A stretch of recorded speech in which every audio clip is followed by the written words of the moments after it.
বনপাড়া হাটিকুমরুল মহাসড়কটি প্রতি বছর এই মহাসড়কে কিন্তু অনেক প্রাণ ঝরে যায়। বিশেষ করে ঈদ যাত্রার সময় মানুষ যখন ঘরমুখী মানুষজন যখন তাদের পরিবারের কাছে ছুটে আসে ঢাকা থেকে। আর এই নাটোর যে মহাসড়কটি আছে অর্থাৎ ঢাকা নাটোর মহাসড়ক, আমি এখন যেখানটাতে দাঁড়িয়ে আছি এটি মূলত নাটোরের বড়াইগ্রাম উপজেলা এবং গুরুদাসপুর উপজেলার সীমান্তবর্তী একটি স্থান। এখানে মূলত বনপাড়া হাইওয়ে পুলিশের যারা আছেন তারা ঈদযাত্রা নিরাপদ এবং নির্বিঘ্ন করতে এবং সড়কে যেন বেপরোয়াভাবে কোনো যানবাহন চলাচল না হয় সেই দিক লক্ষ্য করে দুর্ঘটনা এড়াতে কিন্তু তারা দায়িত্ব পালন করে যাচ্ছেন দিনে এবং রাতে। বিশেষ করে দিনের বেলা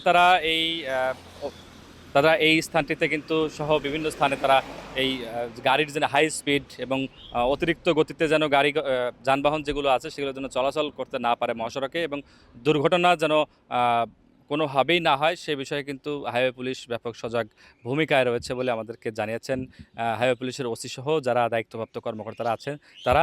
আর এছাড়াও তারা রাতের বেলা কিন্তু এই মহাসড়কে যেন কোনো ধরনের ডাকাতি ছিনতাই থেকে শুরু করে যে যে সকল অপরাধ রাতে হয়ে থাকে অপরাধ প্রবণতা কমাতে হাইওয়ে পুলিশের পাশাপাশি গুরুদাসপুর এবং বড়াইগ্রাম থানা পুলিশ এবং জেলা পুলিশের বিভিন্ন টহল টিম তারা কিন্তু এই বনপাড়া হাটিকুমরুল মহাসড়কের বিভিন্ন পয়েন্টে বিভিন্ন চেকপোস্ট বসিয়ে তারা কিন্তু তল্লাশি চালায়। আমরা যদি একটু কথা বলতে চাই এখানকার যিনি দায়িত্বপ্রাপ্ত আছেন তার সাথে, আসলে তারা এই ঈদযাত্রা নিরাপদ এবং নির্বিঘ্ন করতে এবং মহাসড়কে অতিরিক্ত গতিতে যারা বেপরোয়াভাবে যান চলাচল করে থাকে তাদের বিরুদ্ধে কী ধরনের ব্যবস্থা নেন এবং সড়কে যে গাড়ির চাপ কেমন এবং অতিরিক্ত যানবাহন কেমন চলছে সেই বিষয়ে। গাড়ি ঘোড়া অনেক বেশি, মহাসড়কে বেপরোয়া গাড়ি চলছে নাকি আপনাদের এই যে চেকপোস্ট বা অভিযানের কারণে একটু কমেছে? না, আপনি হয়তো অবগত আছেন, ঈদকে কেন্দ্র করে আমাদের হাইওয়ে পুলিশের মহাসড়ক এলাকায় ব্যাপক তৎপরতায় আছি আমরা।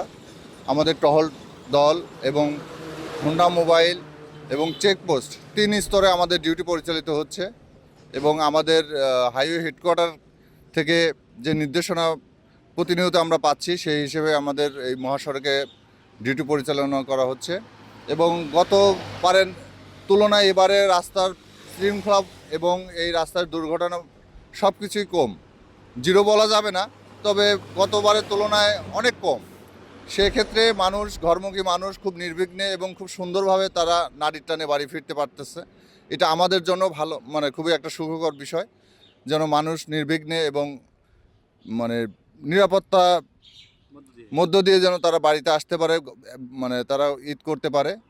এই জন্যই আমরা রাস্তায় আছি। যারা বেপরোয়াভাবে গাড়ি পরিচালনা করছে তাদের বিরুদ্ধে আইনগত কি ব্যবস্থা? হ্যাঁ, তাদের বিরুদ্ধে আমরা নিয়মিতভাবে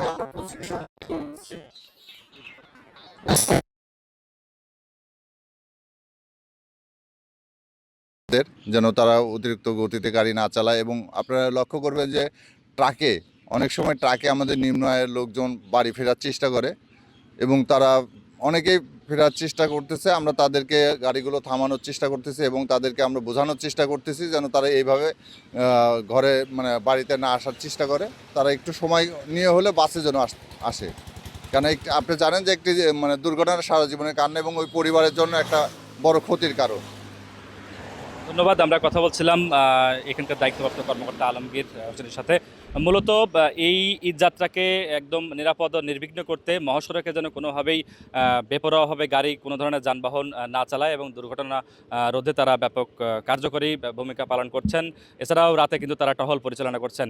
আমরা এই নাটোর যে বনপাড়া হাটিকুমরুল মহাসড়ক রয়েছে এই মহাসড়ক দিয়ে কিন্তু চাঁপাইনবাবগঞ্জ, রাজশাহী, কুষ্টিয়া সহ আশপাশ যে জেলার গাড়িগুলো যাতায়াত করে থাকেন তাদের টোল দিতে হয় আত্রাই টোল প্লাজায়, নাটোরের গুরুদাসপুর উপজেলার মধ্যে যেটি অবস্থিত। আত্রাই টোল প্লাজাতে আমরা কথা বলেছি, খবর নিয়েছি, সেখানেও তারা কর্তৃপক্ষ যারা আছেন জানিয়েছেন এবারে কিন্তু গাড়ির চাপটা যে খুব একটা বেশি তেমনটা না, গাড়ির চাপ কম রয়েছে এবং ঘরমুখী মানুষ যারা পরিবারের কাছে আসছেন, পরিবারে ফিরছেন ঈদ করতে, তারা নিরাপদে নির্বিঘ্নে কিন্তু বাড়ি পৌঁছাচ্ছেন একদম নিরাপদেই বলা চলে। দু একটি অপ্রীতিকর ঘটনা ছাড়া তেমন গুরুত্বপূর্ণ কোনো ঘটনা এবছর এখন পর্যন্ত ঘটেনি।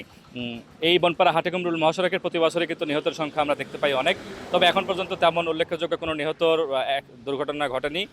সবাই আশঙ্কা করছেন যেভাবে আইনশৃঙ্খলা পরিস্থিতি রয়েছে এবং সড়কে যেভাবে গাড়ি চলাচল করছে, তাতে এবার দুর্ঘটনা যেন না হয় সে বিষয়েও কর্তৃপক্ষ ব্যাপক নজরদারির মধ্যে রেখেছেন। ঈদের এই পবিত্র ঈদ উল ফিতর যারা ঢাকা থেকে গ্রামে আসছেন তাদের ঈদ উৎসব আনন্দ ঘন মুহূর্ত হয়ে উঠুক, তারা নিরাপদে বাড়ি ফিরুক, সেটাই প্রত্যাশা থাকবে।